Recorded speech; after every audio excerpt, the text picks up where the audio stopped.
En cas des élections législatives anticipées, INF Nantes vous propose de découvrir la campagne des candidats nantais.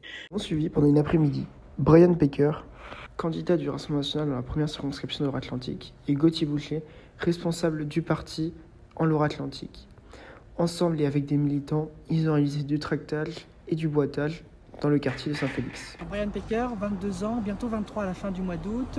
Donc j'ai adhéré au Rassemblement national de la Loire-Atlantique en 2019, ça fait bientôt 5 ans. Je me suis engagé notamment aux élections municipales en étant colisté sur la liste du RN, puis aux élections départementales. Et je suis actuellement délégué départemental adjoint en charge des adhésions, du programme politique et de la presse notamment. Le candidat du parti de Jordan Bardella s'est notamment expliqué sur les raisons de cette mobilisation aujourd'hui à Nantes. Dans le cadre de ces élections législatives du 30 juin et du 7 juillet, l'enjeu c'est de donner une majorité à la France. On a vu avec Emmanuel Macron ce que ça avait donné, 7 ans d'inertie, 7 ans d'impuissance. On a vu depuis 2 ans, on a une majorité qui est devenue minoritaire à l'Assemblée nationale et on a une opposition devenue davantage bordélisante que constructive, avec la NUPES qui brandit des drapeaux de la Palestine, qui bordélise l'Assemblée. Et puis on a vu de l'autre côté le Rassemblement national qui était force de proposition. Avec 89 députés, nous avons pu apporter des solutions concrètes, notamment sur la mesure de l'immigration, avec la réduction du droit du sol et le durcissement des règles de la condition de nationalité. Donc voilà, nous on propose vraiment un enjeu clair durant cette campagne. On veut que Jordan Bardella soit Premier ministre, donc c'est l'enjeu de cette campagne. Il faut élire le plus de députés patriotes pour avoir Jordan Bardella à Matignon, pour enfin répondre aux urgences des Français, à la fois sur le pouvoir d'achat, sur l'immigration et sur la sécurité.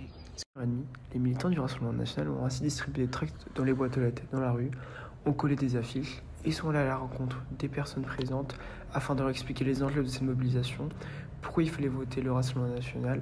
Est-ce que vous pensez aujourd'hui que vous avez la capacité de vous imposer ici dans cette circonscription nantaise ?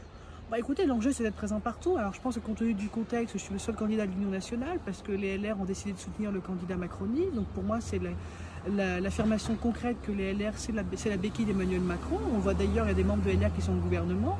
Donc pour avoir une vraie opposition au système Macron, il n'y a que le Rassemblement national, il n'y a que la coalition nationale qu'on présente avec les gens de chez LR, donc M. Éric Ciotti, et puis des gens un peu d'autres partis politiques, notamment au niveau local. On a des alliances plus ou moins, des personnes qui ont retiré leur candidature pour nous soutenir. C'est le cas de Reconquête notamment dans la première ou la 10e, parfois même Debout la France. Donc le vrai enjeu c'est soit la majorité avec Jordan Bardella et l'Union nationale, soit la coalition d'extrême gauche antisémite, une coalition de racailles et de personnes qui défendent l'antipolice, parce qu'on en est là. Aujourd'hui, on a des gens qui défendent le désarmement de la police avec Jean-Luc Mélenchon.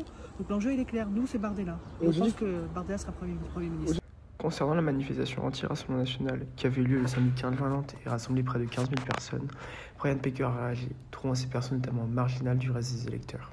Je pense que c'est ultra marginal. Évidemment qu'il y a 2-3 excités qui manifestent dans la rue, mais de manière générale, c'est des gens qui manifestent contre la démocratie. On n'a jamais vu dans un pays des gens manifester contre les résultats des urnes. Il n'y a qu'en France qu'on voit ce genre de phénomène. Donc nous disons très clairement, les gens qui vivent en France n'ont aucun problème avec notre mesure. Il n'y aurait que les personnes qui ne respectent pas les règles qui auront des sanctions, parce qu'aujourd'hui, il faut mettre un peu d'ordre. Il y a des personnes qui viennent illégalement sur le territoire, qui commettent des délits, qui ne sont jamais sanctionnés. Nous, on considère que ce n'est pas possible, pour 2 raisons. Parce qu'ils ont violé au moins 2 règles. La règle de l'hospitalité pour laquelle ils sont venus et la règle pour laquelle ils ont été condamnés. Donc voilà, c'est ça, des gens qui manifestent, il y en aura toujours. Nous, on appelle au grand rassemblement, on dénonce l'entièreté de ces manifestations et surtout les blocages qui ont lieu, parce que la police n'est pas là pour contenancer des voyous qui se permettent impunément de saccager les centres-villes et de mépriser la démocratie. Depuis le début de la campagne, Brian Baker et son équipe distribuent près de 2000 tracts dans la première circonscription de Loire-Atlantique. On créé une ambiance globalement bon enfant. Une altercation a par exemple eu lieu entre l'habitant du quartier et le candidat du Rassemblement national, cette dernière l'accusant de fascisme. Brian Baker nous répond alors qu'il est souvent habitué à ce genre de remarques et qu'il répond dans le calme, de manière démocratique. Par la suite, 2 militants du parti ont expliqué pourquoi ils se mobilisaient aujourd'hui autour de Brian Baker dans la première circonscription. Je suis militant depuis 2 ans, je suis aussi responsable adjoint du mouvement Jeunes sur le 44. Okay. Je suis étudiant à Nantes et à Nantes depuis longtemps. Et moi je suis sympathisant, devenu adhérent et devenu militant. Donc je distribue des tracts pour sortir Macron du pouvoir et y mettre Jordan et Marine et Brian dans notre circonscription principalement. J'aime beaucoup la politique, je suis beaucoup la politique depuis longtemps, je suis un sympathisant RN depuis le début, depuis que je suis petit, et j'ai toujours voulu m'engager en politique pour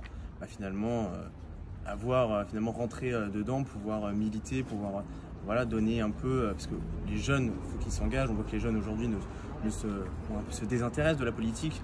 Et donc aujourd'hui, Jordan Bardella incarne aussi ce nouveau mouvement pour la jeunesse.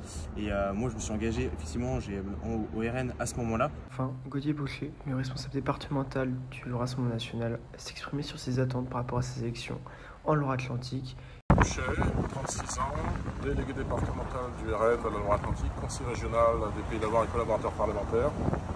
En ce moment, je suis candidat à la députation dans la 8e circonscription de la Loire-Atlantique, qui est la région nazérienne, estuarienne et briéronne. Dans les 5 premières circonscriptions du département, qui sont donc les circonscriptions les plus urbaines, organisées autour de la métropole de Nantes, avec dans la 2e circonscription même l'hypercentre de Nantes. Dans ces circonscriptions, forcément, nos scores seront logiquement un peu plus modestes que dans le reste du département. Et pourtant, on peut avoir des surprises, je le pense, notamment dans les premières, 4e et 5e circonscriptions. Parce que même ici, nos scores finalement ont augmenté ces dernières années. Ça s'est vu là aux élections européennes de 2024. Où pour la première fois, par exemple, à Nantes, nous sommes à 11% des voix. C'est notre score record, comme partout dans les communes, nous avons fait nos scores records. Okay, donc même ici, il y a des marges de progression de la part d'un électorat qui, peut-être avant, était socialiste et petit à petit en vient macroniste et en vient à décider plus proche de celle du RN.